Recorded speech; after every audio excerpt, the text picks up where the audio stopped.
มาสุงพี่น้องใต้แผ่นดินใหญ่ค่ะมาพบงากันแทงวันหนึ่งเมื่อในวันที่4 เดือนธันวาคม2/20ค่ะพี่ดาวค่ะก็2/1/14นี้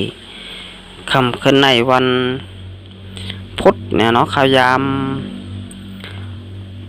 8:36 นาทีค่ะน้ำเมืองจึงไทยก็มาพบมางากันทางขาวใจหนุ่มแทงปอกหนึ่งค่ะเอาค่ะระดับวันเมื่อไหร่ก็ข่าวใจยนมแต่มี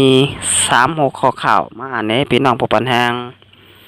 เฮาค่ะกว่าจำกันแทงค่ะหัวข้อข่าวที่1อเมริกันไม่เจอโกมีลองก่อการให้ไว้ปังเลือกตั้งเย้าย้อนคนเมืองซื้อกองกลางตั้งนำหัวข้อข่าวที่2ซึกหมานแน่ว่าอันคนเมืองห่มตุ่มห้ามส่วนใดตอดแคบกลางใจนั่นเป็นย้อนจมยิบกองกลางเจ้าคืออันไหนก็ใจอยู่ขาหาเนี่ยเนาะที่จอมจิกซึกมินอ่องลายเนี่ยเนาะมินอ่องแหลงเนาะก็ออกมาลาดว่าเตียนเมืองห่มตุ่มในจุมยิบกองกลางเจ้าคือนั่นเนี่ยเนาะเตียนไรซุ่มส่วนในตอดแคบกลางใจนั่นเป็นย้อนซุ่มยิบกองกลางเจ้าคือ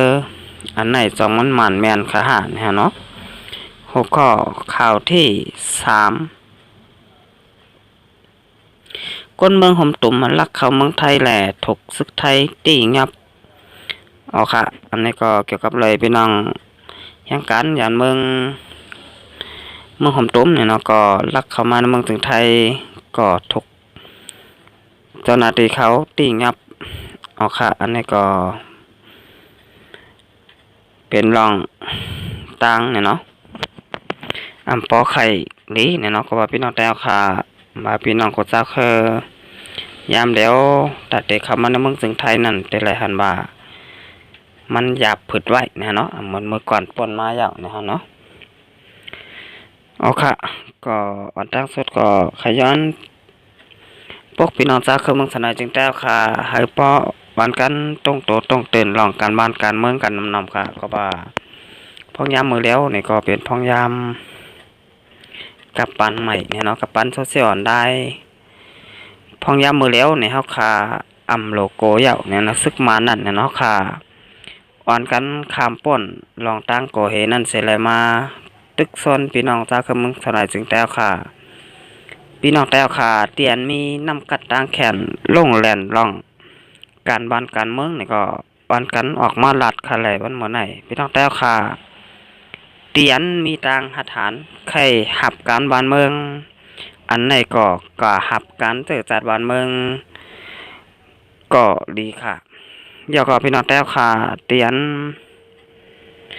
มีแหงเงินนี่ก็จอยแถมบันตับซึกซึ่งแต้วค่ะและบันเมื่อไหร่เนี่ยฮะเนาะเอาค่าหรืออะไรจอยกันเดี๋ยวค่ะอย่าเปิดเข่งข้าวยามอำเภอเฮาเนี่ยเนาะก็ว่าปี2/20ก็เตสุดแซงกว่าแทงยาวค่ะ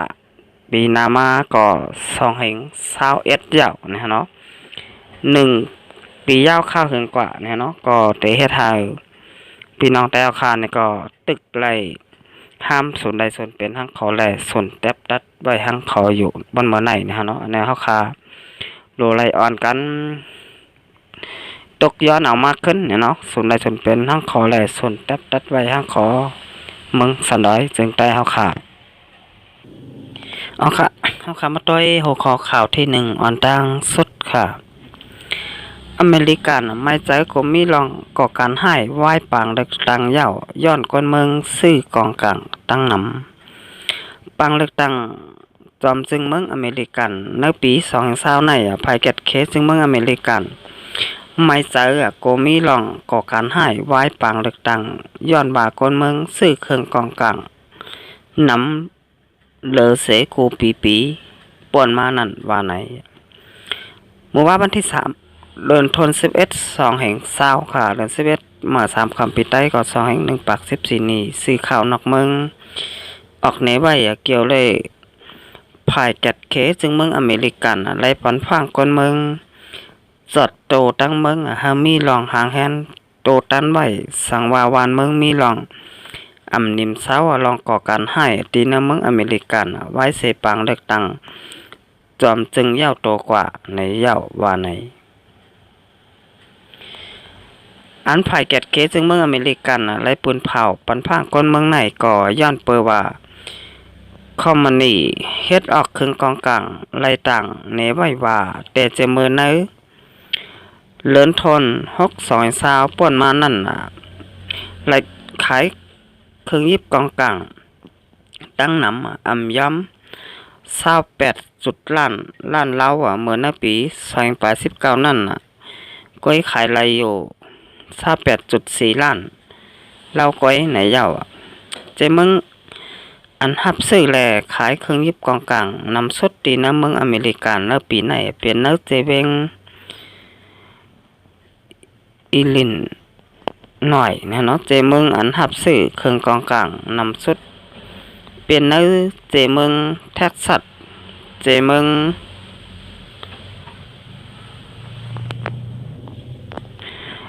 งฟลอริดาเนี่ยเนาะเจมึงแกลิโฟร์เนียเนี่ยเนาะเอาค่ะในก็หลายๆเจมึงก็ได้ไรหันว่าเมืองอเมริกันนั่นเปิ้นขายเครื่องกองกลางปันคนบ้านคนเมืองให้ซื้อเอามาไว้ให้กังโตเจ้าเก่านะเนาะอันนี้ก็เป็นรองลีก็ว่าเป็นรองให้ก็ว่าเหมือนกันก็ว่ากองกลางมันพออยู่จอมก้นให้ก็เต้เป็นก้นให้กว่าอยู่จอมก้นดีเนี่ยก็จางเป็นก้นดีก็จางเป็นไรมันเป็นเหมือนหลับสองคมนะเนาะกองกลางนี่เอาให้ก็เป็นมันเอาลีก็เป็นมันเหี่ยวครับเอาค่ะ10 มาด้วยทางหัวข้อข่าวที่2เนี่ยเนาะซึกมานกล่าวในว่าอันก้นเมืองห้ามส่วนใดตัดแคบกลางใจนั่นเป็นย้อนจุ่มยิบกองกลางเจ้าคือซึกมานออกฤทธิ์ฝุ่นเผากล่าวในว่าอันก้นเมืองหลายพื้นที่ห้ามส่วนใดตัดแคบกลางใจในปางดัง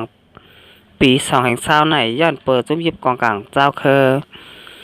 EAOS ในเย้าซึกมันออกฤทธิ์ฝุ่นเผากว่าหมู่วันที่2เดือนธันวาคม2020เดือน11ลอง2คำปีใต้2/1ปาก14นี้นั่นว่าได้ฤทธิ์ฝุ่นเผานั่นก็กล่าวในไว้ว่าคักการง่ำเย็นอ่ำกว่าไรตั้งนาเสคำคิดไว้อยู่นั่นเป็นย้อนเปิดจุ่ม EAOS กำพองเพิ่มแถมเอ็นแห้งตับซึกไว้เสมกาอันก้นเมืองห้ามส่วนใดตัดแคบกลางใจนั่นก็เป็นย้อนเปิดซุ่มยิบกองกลางเจ้าคือสุกยุงอ่อนเก่าเย่าว่าไหน EAOS อันวันนั่นเป็นข้อความอันใจตื้อเลยซุ่มยิบกองกลางเจ้าคือเจออันลงลายมือ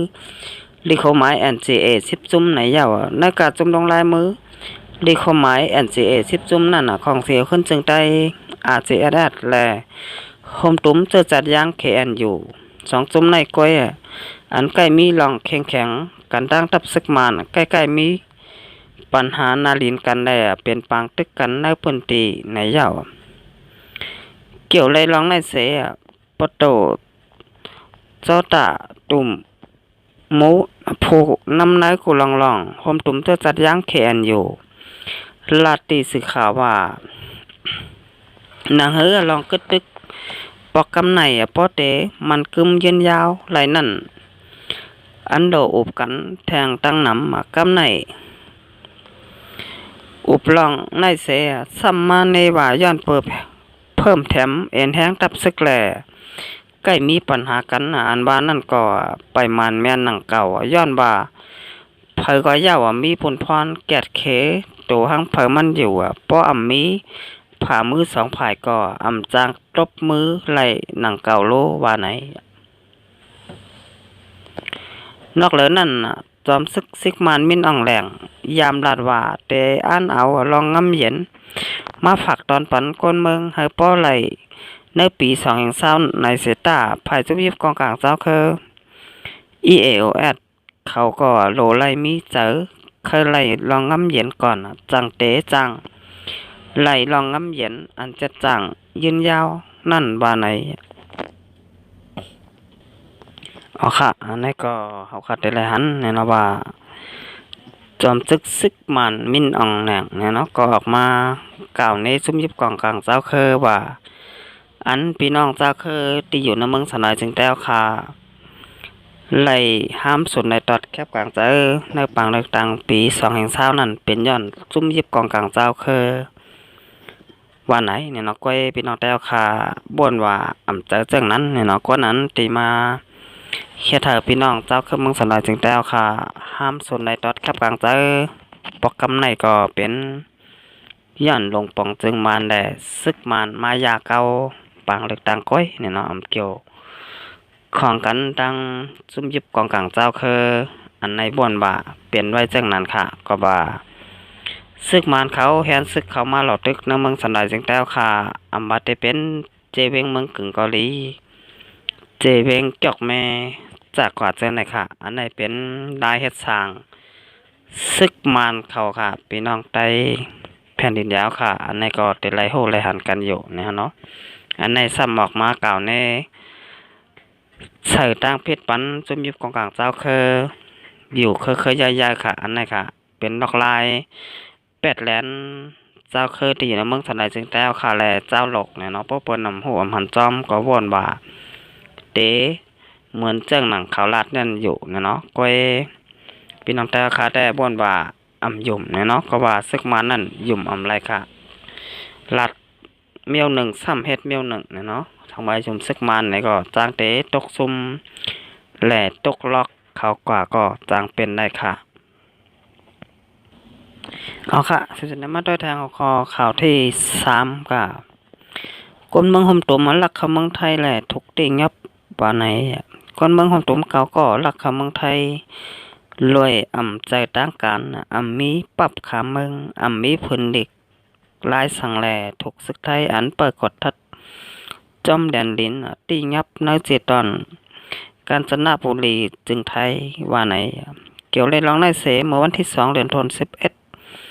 2/20ค่ะเดือน11ลอง2คำปีใต้ก็2/1ปาก14นี่อันน่ะตกแม่นวันจันทร์นะคะยามกลางคืนหมอก9:30นั่นน่ะคนเมืองห่มตุ่มเก่าก็ลักเข้ากว่าตั้งเมืองไทยแหละเพื่อฮอดถึงหิมลานกดทัดในเมืองไทยตีหนึ่งเนื้อเจเวงสังขบุรีเจตอนกาญจนบุรีจึงไทยนั่นจนาตีซึกไทยทบหันเจอข่าวเสียกดทัดจัดตัวยาวอ่ำมีปรับขาเมืองอ่ำมีผลดิกผลได้สั่งแลสั่งไรถูกตีงับในยาวคนเมืองคมตุ่มเก่าก็อันดักเขาเมืองไทยนั่นป้าโลอ่อนเลข3ก็แลโลอ่อน2ก็เสก้นหลง4ก็แต่เปลี่ยนผู้ใจ2ก็ผู้หญิง2ก็ชื่อห้องนี่ตายอายุ45ปีบินนายอายุ26ปีมาซันอายุ35ปีอีกมาโจอายุ28ปีว่าไหนคนเมืองห่มตุ่มอันรักเขาเมืองไทยไหนย้ำหับตีเจ้าหน้าที่ซึกไทยเขาว่าเจอเขาเป็นก้นอันรักเขาเมืองว่าไหนย้อนป้นแปลนไม้มีเกี่ยวเลยลองย่อกาเจอแมงติดซับไฟลำอันภูมิพลพร7ตอนกาญจนบุรีปืนผาไว้เมื่อวันที่3 2ป่นมานั่นแหละเป็นคนรักเขาเมืองไหนเสอยู่ที่เจ้าหน้าที่ซึกไทยเตขึ้นเอาโตเจอเขาตั้งเก่าก็ร้อยอาปอนตีลุ่มปลิกไทยเวงสังขบุรีเสเฮอเอาตั้งพิดกว่าจำหนังปักเปิงไม้มีนั่นในเย้าว่าไหนเนี่ยน้องเอาค่ะอันนี้ก็พอค่ะมาถ่อมตัวจื่อเสียงแต่ก็แอปเดอำใจปีน้องเจ้าคือเมืองสันไหลจึงแต้วค่ะเนี่ยเนาะบนว่าได้เป็นปีน้องเจ้าคือตีอยู่ในเมืองห่มตุ่มเนี่ยเนาะก้อยบนว่าอำใจปีน้องแต้วค่ะเนี่ยเนาะเอาค่ะมันได้ก็ถ้าเด้เข้ามาเมืองจึงไทยได้ไรหันว่าอำง่ายเนี่ยเนาะไรมีตังอยากเปิดไว้ค่ะมาเด่นพี่น้องกูหวานกูเมืองเนี่ยเนาะแต่ได้เข้ามาในเมืองจึงไทยมันเหมือนในอำง่ายค่ะมันเหมือนเมื่อก่อนป่นมายาวเนี่ยเนาะเอาค่ะอันนี้ก็เฮาค่ะโดไรป่องเตอหังเผยเยาก็หังมันค่ะเอาค่ะลำดับมันในก็เขาใจหนุ่มแต่ย้อนกึดหรือไว้ที่ไหนก่อนค่ะลองไปมาหบมายากันแทงบ้านนาค่ะมาส่งค่ะ